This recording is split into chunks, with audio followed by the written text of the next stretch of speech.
¿vale?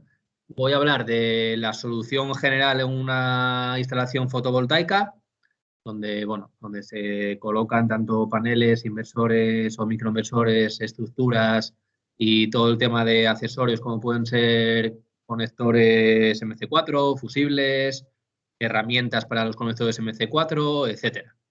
Entonces va a ser una presentación de manera general, ¿vale? Donde se vea un poco todo, compartiendo algunos conceptos básicos, pero no se va a profundizar en algo excesivamente, ¿vale? Para eso, si al final de la presentación compartiré mi correo, os haremos llegar la grabación por correo. En ese momento, pues si me queréis alguno decir, oye, pues yo quiero una formación solo de paneles solares, pues quedamos un día y hablamos sobre paneles solares y hacemos un webinar pues más específico de eso, ¿vale? Pero esto va a ser un poco más de manera general. A ver, transmito aquí a uno. Vale. Entonces, como veis ahí, esto va a ser un poco los conceptos que va a tener la temática de hoy. Y bueno, empezamos hablando del crecimiento de solución fotovoltaica, ¿vale?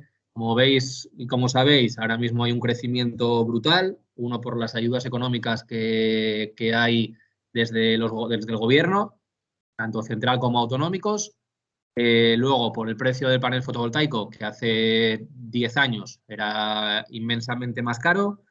Y también por facilidades administrativas, porque bueno, cada vez se está facilitando más que gente quede eximida de presentar garantías económicas, también todas las compañías distribuidoras están obligadas a, digamos, tener un número de teléfono gratuito o una dirección de correo electrónico para atender consultas.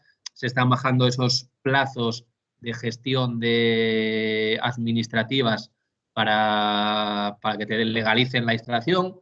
Por lo tanto, todo esto está llevando a que cada vez haya más instalaciones fotovoltaicas y prácticamente la realidad supere la ficción, ¿no? Cada vez, sobre todo en viviendas nuevas, se está llevando a hacer una instalación fotovoltaica más grande o más pequeña, pero esto ya es una realidad. Entonces, bueno, antes de empezar por cada parte de un sistema fotovoltaico, simplemente algunos conceptos que creo que son necesarios para entender fotovoltaica. Algunos ya lo sabréis, pero a lo mejor otros no suena tanto. Y es la diferencia entre eficiencia y rendimiento, ¿no? A veces se usa mal la palabra rendimiento atribuyéndolo a un panel solar, ¿vale? Cuando un panel solar de lo que se habla es de eficiencia. La eficiencia depende del tamaño, básicamente. Es decir, un panel solar de 400 vatios pico que mida 2,1 por 1,1 es menos eficiente que el mismo panel de 400 vatios picos de 2 por 1, ¿vale? Porque tiene la misma potencia, diríais, hostia, esto es lo mismo, es la misma potencia. Sí, pero el que es más pequeño es más eficiente que el otro, porque está utilizando un panel de unas dimensiones menores y consigue al final la misma potencia pico. Entonces es lo que es la eficiencia, ¿vale? Cuando veis en una ficha de un panel solar 21% de máxima eficiencia, se refiere a esto. ¿Y por qué se relaciona con el tamaño? Porque al final, cuanto más pequeño es el módulo, pues mejor para el instalador y para el usuario, porque va a pagar menos dinero. Es decir, te vas a ahorrar dinero en material, en estructura, en cable, en mano de obra y sobre todo en espacio. Te va a dar para poner más paneles solares de la misma potencia, pero vas a poder poner más si tu panel mide menos, ¿no? En una instalación muy pequeña, pues no lo notarás tanto, pero en una instalación, cuando hablamos de plantas fotovoltaicas grandes, esta eficiencia es importante, ¿vale? Y luego estaría, por otro lado, el rendimiento, que no se refiere al panel, sino que se refiere a la energía del sol que se transforma en corriente continua, ¿vale? Entonces, ahí ya entran aspectos externos como la temperatura ambiental, pérdidas, lo que esté perdiendo el inversor, etcétera, ¿vale? Entonces, hay que diferenciar eficiencia con rendimiento. Otro aspecto básico que también se suele confundir a la hora de hablar de fotovoltaica es la irradiancia con la irradiación. La irradiancia es la potencia, es decir, la fuerza, la intensidad solar con la que recibimos, y la radiación es la cantidad de esa potencia, es decir, la energía solar kilovatio hora por metro cuadrado y lo otro son kilovatios hora. ¿Vale? Entonces es importante saber que la radiancia es la fuerza con la que recibe el sol o con la que viene el sol y la radiación es la cantidad de sol que estoy recibiendo.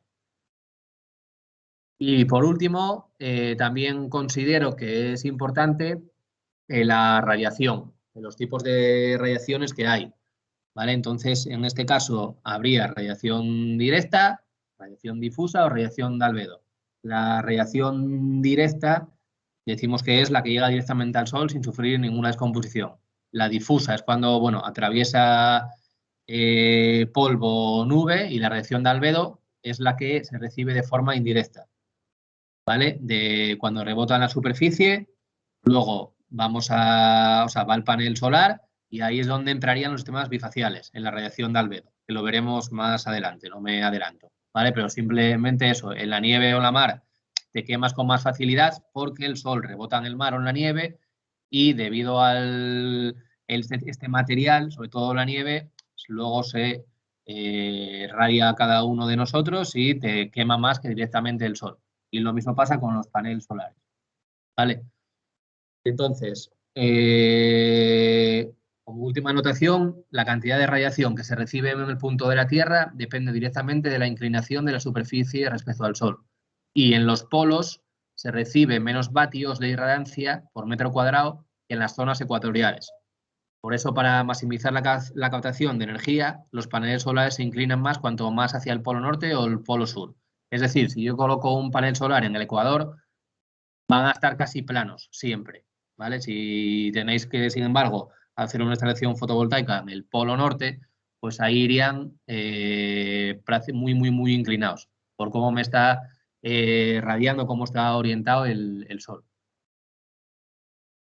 Y luego, para que apuntéis y sepáis que hay una herramienta que se llama PVGIS, que es una herramienta gratuita online de la NASA, especial, donde se obtienen múltiples datos relacionados con la energía solar. ¿Vale? De ahí puedes ver la radiación que hay en la instalación fotovoltaica en la ciudad donde voy a hacer una instalación. Te dice las temperaturas máximas y mínimas de todo el año y bueno, te da mucha información acerca de dónde vas a hacer esta planta fotovoltaica y en base a eso es donde vas a calcular tú la cantidad de paneles que necesitas, la cantidad de inversores, etcétera. Y sobre todo la orientación y la inclinación de tus paneles solares respecto al sol. Es lo que te va a dar la radiación. Vale, y luego, para que sepáis, para que veáis cómo es una instalación en una vivienda fotovoltaica, sabéis que, bueno, que en el tejado se colocan o donde cada uno quiera colocarlo, ¿no? Pero bueno, lo normal o habitual es que en el tejado los paneles fotovoltaicos, luego iría la transformación de energía solar en corriente continua, que sería lo azul, van a la caja de protecciones en continua, ¿vale? Esta caja de protecciones luego irían al inversor o en nuestro caso también tenemos microinversores y automáticamente el inversor transforma esta energía en continua en corriente en alterna, que sería la parte roja, que ya alimentaría o abastecería todos nuestros electrodomésticos, televisiones o todo lo que utilicemos a través de la red distribuidora, ¿vale? ¿Qué pasa? Lo que se excede de aquí iría para la red distribuidora. Habría aquí un excedente que si no pongo ningún sistema de inyección cero, pues se iría a la red distribuidora. Vale, dentro de cada una de estas partes que hemos visto, una vivienda de autoconsumo, por ejemplo, vamos a empezar por los paneles fotovoltaicos. Los paneles fotovoltaicos, pues sabemos que hay dos grandes grupos, que son monocristalinos y policristalinos, que antes o antiguamente, la verdad que había gente que compraba policristalinos por el precio, otros monocristalinos, pero a día de hoy todo el mundo pone monocristalinos, ¿vale? Ya no hay casi nadie que ponga policristalinos porque el precio de ambos son muy similares. Mira, voy a aceptar aquí. Hola. Vale. Hola, ¿me escucháis? Sí. Vale. Y nada, entonces, dentro de esto de monocristalinos y policristalinos, que son los dos grandes grupos que dependen directamente del material, hay diferentes tecnologías, que son la PERC, que todos nuestros paneles solares tienen tecnología PERC, Halfed, que es media celda, o bifaciales, ¿vale? Y cada vez hay más tecnologías en el mercado. A ver, ¿por qué no? Ahora.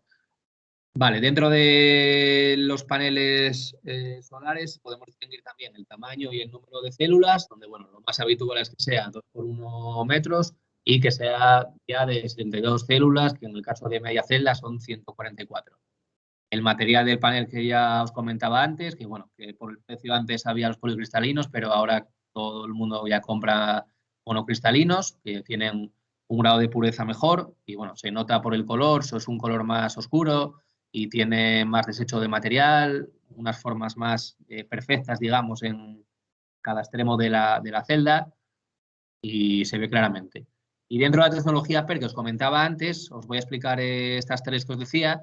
La PERC es la que, bueno, todos los fotones que se pierden en el fondo del panel solar, pues digamos que rebota y el panel solar lo sigue aprovechando, ¿vale? Si no tuvieras la tecnología PERC, como vemos en la parte de la izquierda, todos estos fotones que se pierden en el fondo del panel, pues se absorberían por la parte de aluminio del panel, ¿vale? Se perderían. Pero con el efecto PERC se reflejarían y podríamos aprovechar y ser más eficientes, ¿vale? Luego, media celda, ya yo hace 2 o 3 años, cuando empezamos con el tema de la fotovoltaica, los paneles se vendían monocristalinos o policristalinos y prácticamente, o sea, había gente que lo pedía de media celda, pero no era algo tan habitual como ahora. Ahora todo el mundo yo creo que ya pide media celda, porque bueno, son mucho más eficientes, como veis ahí en el dibujo de la derecha, lo que provoca es que esta parte de arriba esté dividida de esta parte de abajo, por lo que cualquier fallo en una celda de esta parte no te va a afectar a esta. Si no fuera media celda, pues todo el panel se vería afectado, reducirías la eficiencia del panel y, sin embargo, si es media celda, pues cualquier fallo que hay aquí te va a afectar a esta parte, pero esta parte va a seguir trabajando igual, ¿vale? Entonces son mucho más eficientes.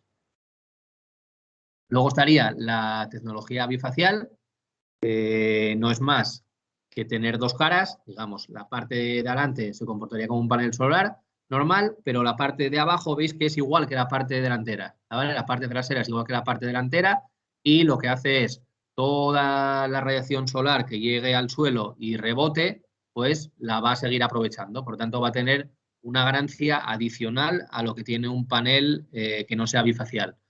¿Esta ganancia de qué depende? Depende de la inclinación, de la altura, que lo ideal es 1,5 metros, y del tipo de suelo, que lo idealísimo sería nieve, ¿no? Si colocas paneles solares en nieve, habría que ponerlos, o yo pondría sí o sí bifacial, porque vas a tener una ganancia muy, muy alta debido a la radiación de albedo, ¿vale? Como veis, esto es el porcentaje de albedo de cada material. Pues lo ideal es, si pones bifaciales, si es en arena o nieve, pues mejor. Vale, dentro de una ficha técnica que os podéis encontrar de cualquier fabricante, todos os van a poner las temperaturas, bueno, las mediciones tanto de potencia, tensión o eficiencia, tanto en condiciones STC como en condiciones NOCT. Las condiciones NOCT son las de abajo y se refieren a temperatura de operación nominal de la célula en un entorno, digamos, de operación normal, ¿vale? Lo que puede ser una radiancia de 800 vatios por metro cuadrado y más o menos una temperatura de 20 grados, que es lo que se estima que es lo más normal a lo real, ¿vale? Sin embargo, las condiciones STC, que es cuando las que se cogen para comparar un panel con otro, son condiciones de prueba estándar donde la irradiación son 1000 vatios por metros cuadrados, es decir, es una irradiación prácticamente irreal porque es muy raro que se sobrepasen los 900 vatios por metro cuadrado, una temperatura de la célula de 25 grados y una masa de aire de 1,5. Entonces, aquí a veces se peca de coger una potencia pico de paneles, por ejemplo, tengo el panel de 290, coloco 10, son 2.900 vatios de potencia pico en la instalación. Vale, pero esa potencia pico nunca la voy a conseguir. ¿Por qué? Porque esa potencia pico va a ser con esta irradiación. Si no voy a tener nunca esta irradiación, esa potencia me va a bajar. Nunca voy a tener 2.900. Entonces el inversor tengo que dimensionarlo en base, sabiendo esto, ¿vale? Siempre te pone un inversor un pelín menos que la potencia pico, que veremos ahora cómo se calcula. Pero bueno, que sepáis que son condiciones estándar de laboratorio para comparar los paneles solares en las mismas condiciones. Si no, no tendría sentido comparar uno con otro. Vale, y bueno, nosotros desde aquí en Temper, cualquier proyecto fotovoltaico que salga o que nos llega, lo que hacemos es dar pues una orientación y una inclinación a los paneles solares, una distancia entre sí para que no haya sombras. Bueno, damos diferentes informaciones al cliente o al usuario para que sepa cómo hacer esa instalación. Eso es muy fácil, ¿vale? Tenemos un Excel, no hacemos esta fórmula, sería la fórmula a mano, pero tenemos un Excel donde, sabiendo la ubicación y conociendo entonces la latitud y la longitud, podemos calcular el ángulo de inclinación idóneo para aprovechar cuanto máximo la energía solar, así como la orientación, ¿vale? Sabemos, depende de dónde está, pues si la orientación tiene que ser sur o norte o oeste.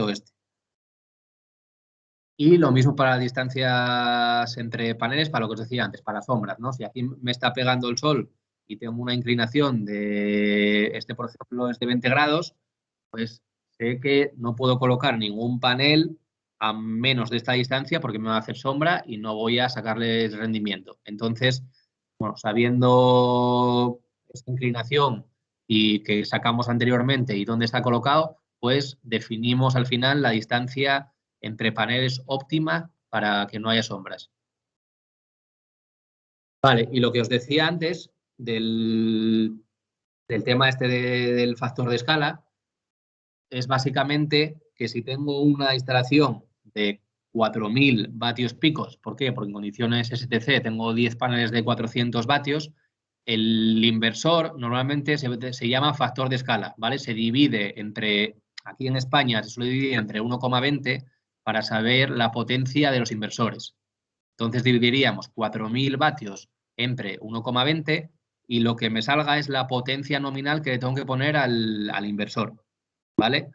Esto cambia, depende del país. Si estás en un país tienes una irradiación mucho mejor que en España, pues entonces te vas a acercar a esa potencia pico de los paneles y a lo mejor en vez de entre 1,20 tienes que dividir entre 1,1 solo, ¿vale? O al revés, o en sitios donde la irradiación sea muy, muy baja, donde la temperatura del ambiente a lo mejor se caliente mucho y el panel solar no esté a su máxima eficiencia, pues divides entre más, ¿vale? Eso habría que estudiarlo en cada caso. Pero aquí, como más o menos norma general, se suele utilizar un factor de escala 1,20. Esto quiere decir que si coloco 10 paneles de 400 vatios y tengo 4.000 vatios de potencia pico, el inversor no tiene que ser de 4 kilovatios, ¿vale? Es de algo menos. Vale, y luego también pues podemos saber el número máximo de módulos en un string, en serie, ¿vale?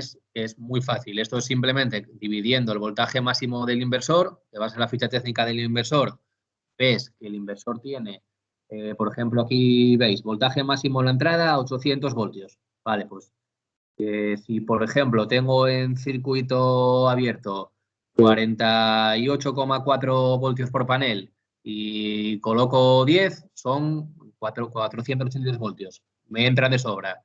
¿Qué para si coloco 20? Pues ya si coloco 20 me va a pasar de 800 y no voy a poder colocarlos porque me va a chocar con la voltaje máximo de entrada del inversor. Entonces es importante eso, que sepáis qué inversor es para controlar este voltaje máximo y en base a eso saber el número máximo de módulos que puedo hacer en serie. En este caso, con este módulo que utilizamos y este inversor, sabemos que podemos conectar en serie 15,51 módulos, por tanto 15, ¿no? 15 módulos colocaríamos. Entonces, bueno, esto para hacer el dimensionamiento es importante. Vale. Luego, el sección del cableado, nosotros no vendemos cable, pero que sepáis que también podríamos darlo atendiendo un poco a la corriente continua y a la corriente alterna a la salida del inversor, ¿vale? Podríamos calcular, según diferentes parámetros, la sección mínima del cable a utilizar. Vale, y eso Perdona, en cuanto a... Sí, ¿siempre tendríamos en cuenta el voltaje del panel abierto para calcular el número que podríamos poner en serie o a circuito cerrado? Porque hay una normalmente diferencia de casi 10 voltios. sí, normalmente lo que nosotros miramos siempre es el circuito abierto, Vale, es vale, vale. el que se mira, ¿vale? Vale, y luego inversores. Pues en los inversores, bueno, sabéis que lo que hace es convertir la energía continua en corriente alterna y en nuestro caso, bueno, tenemos dos monofásicos de 3,6 y de 5 kilovatios y tres trifásicos de 5, 7 y 10, ¿vale? Serían los que tenemos regularmente en stock. Luego, obviamente, para cualquier proyecto, pues hasta 100 kilovatios trifásicos tendríamos. Como sabéis, hay de conexión a red, aislado o híbridos. Nosotros los que tenemos son de conexión a red, todos, ¿vale? Bueno, sabéis que el sistema de conexión a red cómo va, imagino. El sistema off-grid, pues ya te quitarías la red y no va enchufado y funcionaría con baterías. Y el híbrido, pues funcionaría con conexión a red, pero en el momento que a lo mejor se vaya a la red por lo que sea, pues puede seguir funcionando en modo stand-by, se llama, o bueno, puede seguir funcionando durante un tiempo determinado y además se pueden poner baterías en un futuro, si se quiere, bueno, para por la noche, por ejemplo, pues almacenar todo lo que estás recogiendo en el día y utilizarlo por la noche. Esta sería la gama que tenemos, ¿vale? De estos monofásicos 6 y 5 y los trifásicos 5, 7 y 10. Y bueno, veis ahí las características técnicas. La mayoría, los trifásicos admiten un voltaje de entrada de hasta 1000 voltios y los monofásicos de 500. Vale. Y luego tendríamos, siempre se piden todos estos proyectos e instalaciones, los medidores de energía, ¿vale? Para controlar, aunque el propio inversor te está diciendo lo que está generando en pantalla, siempre se necesitan medidores de energía bidireccionales para saber, uno, lo que estás consumiendo por los paneles solares, pero también lo que estás consumiendo de la instalación. Y con ello te da, pues digamos, si tienes algún excedente, te lo va a marcar el medidor.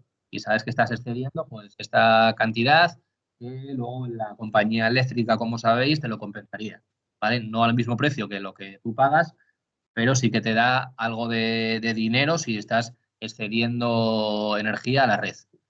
Y con estos medidores que tenemos, tanto el monofásico como el trifásico, pues eres capaz de controlar ambas situaciones. Y también tienen importante el tema de inyección cero, ¿vale? Si por lo que sea, porque hice la instalación, la legalicé, hice los trámites, pero todavía me queda un mes para que la compañía eléctrica le dé de paso, pues tengo que a lo mejor poner inyección cero, aunque bueno, esto es un poco un tema delicado porque yo creo que la compañía está obligada y tú avisas de que tienes una instalación fotovoltaica y haces los trámites, aunque tarden en hacer los trámites, no te pueden cobrar por lo que estás excediendo. Pero bueno, es un tema un poco peliagudo porque sé que alguna compañía lo sigue haciendo, aunque no debería.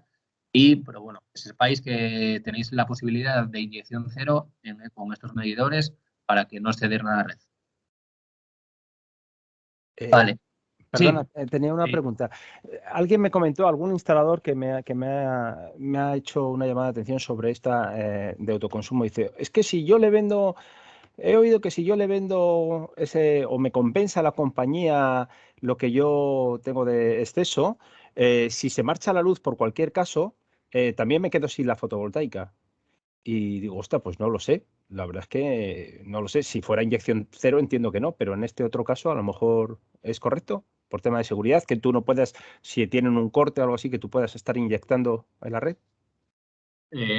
No. Tú si tienes una instalación fotovoltaica Sí. y se te va la red, o sea, lo que estás consumiendo de la red, tu instalación va a tirar de la instalación fotovoltaica.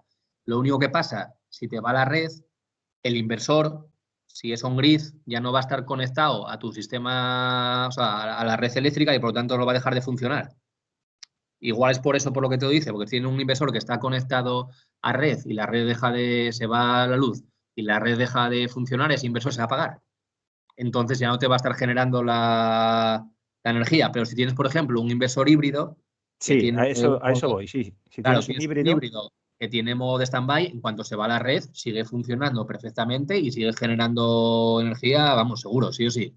pero tú no la inyectas en la red. No, no la inyectas a la red, pero la inyectas a lo que tú tengas de Sí, consumo. pero eso solo pasa con los híbridos, con los que tengas, por ejemplo. Con los híbridos, claro, sí, con los híbridos. Eso solo pasa con los híbridos, porque si tú tienes un sistema on-grid, en cuanto se va a la red, te va a dejar de funcionar. Claro, no vas a generar nada, ni para ti ni para la red. Con el híbrido, pues vas a generar, pero vas a generar para tu instalación fotovoltaica. Es decir, o sea, para, perdón, para tus, no sé, los ordenadores, lo que estás Receptores, para los consumiendo, los receptores. receptores, eso es, sí, sí. Pero el O sea tema que de si es inyección un cero es híbrido, sí. diferente. Inyección cero quiere decir que tú todo lo que excedas, si estás ganando, no sé, 3 kilovatios y estás consumiendo 2, ese kilovatio que queda ahí lo vas a inyectar a la red. Entonces, lo que hace con inyección cero es, pues digamos, queda en el aire, o sea, que se pierde y tú no lo llevas a la red. Es lo único Eso que es hace la inyección cero. correcto. Es que yo me había dicho, es que por normativa cualquier instalación conectada a red ha de evitar ¿Sí? electrificar la línea en caso de corte de suministro de compañía. Es decir, si no hay luz, no va. Esto es solamente aplicable a las on-grid. Claro, sí, sí, sí. Sí, sí, O sea, si tienes un híbrido te va a funcionar, sí o sí. vale. Sí, De sí, acuerdo. seguro además. Sí, sí, sí. De hecho, Perfecto. se trata de eso. Hay muchos inversores que se llaman un grid y tienen el modo stand-by por esto, porque se va la luz, seguir funcionando. Sí, sí, sí. De acuerdo. Vale. Gracias. Nada. Entonces, vale, seguimos. Nosotros tenemos esta opción de los inversores, ¿vale? Que quizás es la más conocida, pero luego está la parte de los microinversores, que es un mundo muy interesante y que a nivel de autoconsumo, a nivel de instalaciones propias, hasta con 4 kilovatios como mucho, es muchísimo más rentable un microinversor que poner un inversor a lo mejor de 3,6, seguro. ¿Por qué? Porque con el microinversor te vas a ahorrar las protecciones en continua. No vas a tener que poner ningún cuadro en continua porque directamente pones el panel solar a estas salidas de MPPTs que veis aquí, ponéis 4 paneles solares, funcionan de manera independiente, es decir, si un panel solar, por lo que sea, tiene sombras o se rompe o lo que sea, estos 3 no se van a ver afectados. Tú vas a seguir generando corriente. Sin embargo, un inversor, si tienes uno fastidiado que te está dando el 0%, al estar en serie con los demás, se te va a ir, no vas a generar nada. Entonces, es importante eso, es más rentable en cuanto a eficiencia, más rentable en cuanto a económico, porque no tienes que poner ninguna protección en continua, el propio microinversor lo lleva, y más también en cuanto a tiempo, porque te vas a ahorrar muchísimo tiempo en conexión de MC4, en cableado. Es plug and play esto, lo veremos más adelante, pero esto es simplemente conectar sin ningún tipo de MC4 y sin ninguna herramienta hace falta. Un destornillador nada más para quitar aquí el tornillo y poner fase y neutro, nada más. Entonces, los microinversores son muy útiles para, voy a citar aquí, que hay uno, voy a hacerlo. Son muy útiles para instalaciones hasta 4 kilovatios, ¿vale? Porque está más o menos calculado el precio y demás. Y para 4 kilovatios, donde puedes poner 2 microinversores de 2000 vatios, por ejemplo, en paralelo, irían perfectos. Y es lo que os comentaba, ¿no? La mayor seguridad, mayor producción, mayor ahorro y mayor flexibilidad. ¿Flexibilidad por qué? Porque tú puedes poner un microinversor con 4 paneles, no hacer una inversión demasiado grande, te funciona bien y si te gusta, al año siguiente o en los 2 años pones otro microinversor en paralelo, que es lo mismo, plug and play y otros 4 paneles y no tienes que cambiar nada de estación, ¿vale? Entonces, son muy, muy fáciles de instalar. La verdad que todos los microinversores que hemos vendido, la gente está encantada en cuanto a la instalación porque no requiere una mano de obra muy alta. Y luego pues, el tema de sombras, ¿no? Muchos clientes nos lo piden porque tienen una chimenea a lo mejor en un tejado y le está dando sombra al panel solar y salen con un microinversor. Si ese panel solar te está dando 50%, te va a coger la media de todos. Sin embargo, con un inversor, si ese panel es de 50%, te va a dar el que menos, el de 50%. Por lo tanto, eso es importante. Y veis ahí la conexión. Este sería un microinversor de 630 vatios que simplemente en estas salidas rojas colocamos los dos paneles solares, ¿vale? Esta admitiría solo dos paneles. Y en esto que veis azul, aquí iría la conexión a red, es decir, directamente tú lo conectas al cuadro general de tu casa en alterna y por el otro lado o lo cierras con un tapón o le conectas otro microinversor, si quieres, ¿vale? Pues por la parte esta conectarías otro microinversor aquí al lado, si quieres. Y ya está, no hay que hacer más. Colocas los paneles, colocas esto en la conexión a red y automáticamente el sistema ya está preparado para funcionar y no necesitas absolutamente nada más. ¿Qué microinversores tenemos en stock? Con plazo de entrega inmediato. Y microinversores de 600 vatios, que tienen hasta 8 microinversores en paralelo. Microinversores de 1300 vatios que admiten hasta 4 microinversores en paralelo. Este ya tendría 4 MPPTs, por lo tanto le podrías poner 4 paneles. Y importante, es tanto este como el de 600 admiten paneles de hasta 400 vatios, ¿vale? Si tengo más de 400 vatios, me tengo que ir a este microinversor, que es de 2000 vatios con wifi, además, y este ya sería, puedes colocar hasta 3, no son 4, son 3 paneles en paralelo y paneles de hasta 600 vatios. Por lo tanto, este microinversor ya es bastante potente y tiene wifi, que es muy importante el tema del wifi, porque no me haría falta esto, la gateway, que se utiliza para controlar las medidas, controlar lo que está generando la planta fotovoltaica, tanto en el de 630 como el de, perdón, el de 600 como el de 1300, usaría este dispositivo y con la aplicación que se llama SolarMan, pues vería todo lo que está generando la planta fotovoltaica, ¿vale? Veis ahí algunas capturas de imágenes de lo que sería, pues te dice aquí la producción kilovatios hora, el consumo que estás teniendo, bueno, veis aquí los días operando, ingreso, bueno, diferentes informaciones que te da la aplicación. Pero en el caso del anterior, del microinversor de 2000 vatios, al tener wifi, no haría falta esta gateway y directamente te conectas con el móvil, ¿vale? Te lo ahorrarías. Bueno, y esto sería parte de microinversores. ¿Tienes alguna duda de los microinversores? A lo mejor es más, no es tan conocido o algo. Si tenéis alguna duda, bueno, si no, al final me preguntaré si tenéis algo. Vale, y luego están los inversores para bombeo solar, que es una novedad que tenemos en tarifa en este 2022. Están en fabricación, todavía no tenemos aquí stock. Y es una solución para todo el tema de bombas en la agricultura, en piscinas también, para las depuradoras, bueno, todos esos temas donde se utiliza bombeo, ¿vale? Pues ahí se utilizan estos variadores de frecuencia que pueden funcionar tanto off-grid como de manera híbrida, de alimentación de alimentación directa a un grid. Y bueno, diría aquí un par de esquemas donde lo que hace es, en vez de conectarte a la red eléctrica con la bomba y que trabaje conectado a red, pues se aprovecha de la energía solar, y además una piscina que, por ejemplo, funciona durante el día, pues lo que está haciendo es, mientras está recibiendo sol, está trabajando la depuradora y va haciendo su función y no está gastando nada de energía, ¿vale? Y bueno, que sepáis que tenemos 5, desde 0,75 kilovatios hasta 5,5 kilovatios. Vale, y luego ya estaría un poco los componentes que rodean, ¿vale? Ya serían los conectores MC4, las herramientas, peladoras, kits, protección, etcétera. Aquí tampoco os voy a aburrir mucho porque es prácticamente todo similar. Pero bueno, que sepáis que tenemos una gama bastante amplia de conectores MC4 de 1000 y de 1500 voltios. Ya veis que conexión MC4 macho-hembra, macho-cable, hembra-cable, cable-cable, con fusible. Veis aquí, por ejemplo, para las tensiones que os decía antes de 1000 y 1500 y secciones de 6 y de 10 milímetros cuadrados.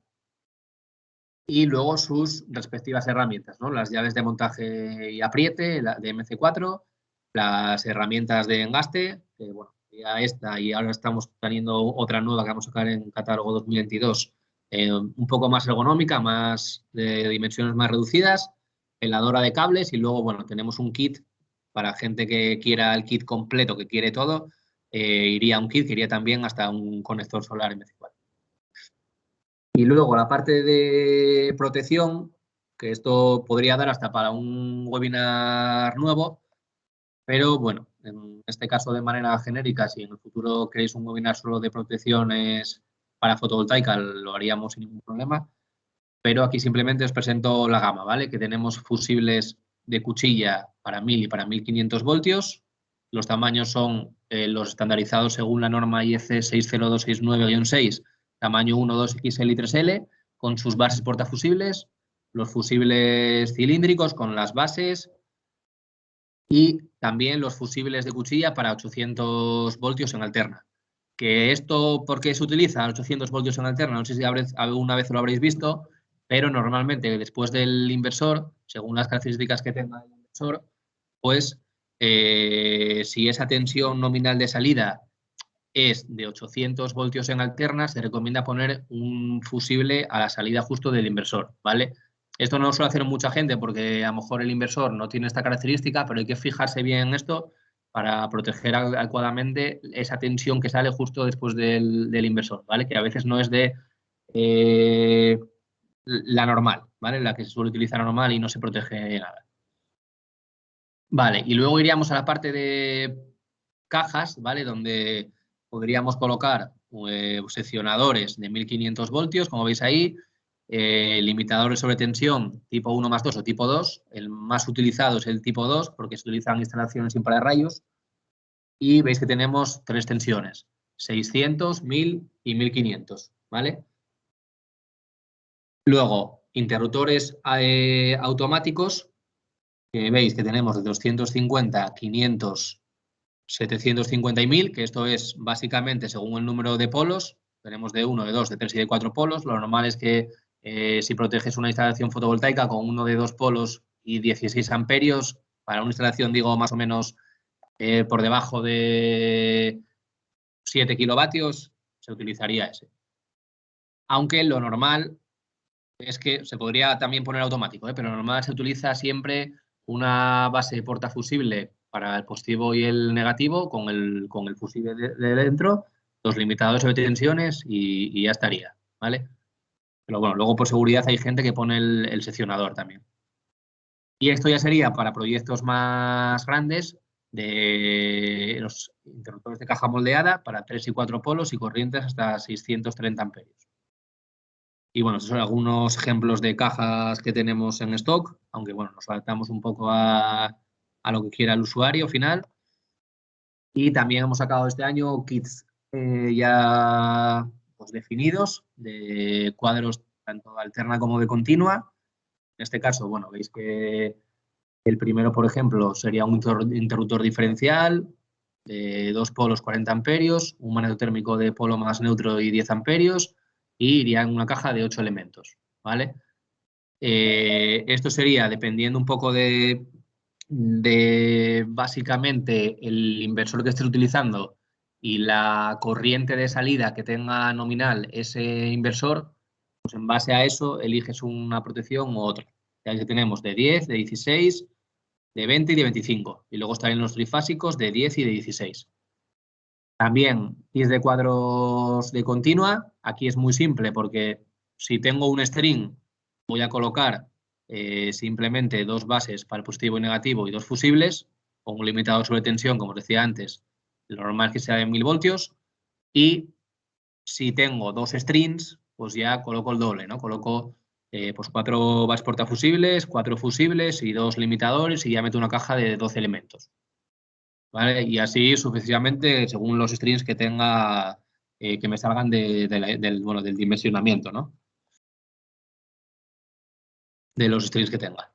Vale, y luego tenemos kits aquí hay una rata que esto son 465 vatios, ¿vale? El de 2000, el microinversor de 2000 lo vendemos con paneles solares de 465 vatios y estos dos microinversores lo vendemos con 4 paneles solares de 390 vatios o 2 paneles solares de 390 vatios. Y incluiríamos en ese kit el tapón, el conector y la gateway en caso de que fuera necesario. Y lo mismo para los inversores. Los inversores, pues, más o menos calculamos la potencia pico de la instalación, de la potencia nominal del inversor y ofrecemos opciones de 8 paneles con inversor monofásico 3,3 hasta 22 paneles con un inversor trifásico de 10 kilovatios, ¿vale? Bueno, y esto ya sería más o menos todo de una instalación fotovoltaica, así de manera un poco genérica y resumida. Y luego, bueno, aprovechando que tenemos una gama amplia de instrumentación, pues hay algunos productos que nos valen para una instalación fotovoltaica, ¿vale? Como pueden ser el multímetro de 3000 voltios, que en una instalación sea de más de 1000, por ejemplo, lo normal es que sea de 1000, pero si es de 1500 voltios, con un multímetro normal de los que había toda la vida no vale, porque no vas a llegar a esa tensión. Entonces, tenemos un multímetro de 3000 voltios. Un medidor de irradiancia solar, que te está diciendo la cantidad de vatios por metro cuadrado que está recibiendo el panel solar, es importante. Una pinza perimétrica de lo mismo, te da tensión en continua, perdón, hasta 2000 voltios, que una pinza amperimétrica no más que llega a 1000, no llega a más de 1000, pues esta pinza llegaría a 2000 voltios en continua. Y luego para también mantenimiento, prevención de los paneles solares, pues son importantes, sobre todo si tienes muchos paneles solares, si tienes una instalación fotovoltaica muy grande, con una cámara termográfica vas a ver qué puntos están más calientes y es fácil distinguir en un panel solar qué celda o qué célula está mal y detectarlo antes de que a lo mejor ya empiece a bajar la eficiencia del panel, ¿vale? Y cambiarlo cuanto antes. Vale. Y bueno, hasta aquí sería todo. Así que nada, si queréis, si tenéis alguna duda o lo que sea, me decís. Yo voy a poner mi correo, ¿vale? Por si alguno quiere hacerme una pregunta o a lo mejor quiere un webinar a futuros de algo más específico, pues tampoco habría problema. Vale. Entonces nada, si me decís, ¿tenéis alguna duda?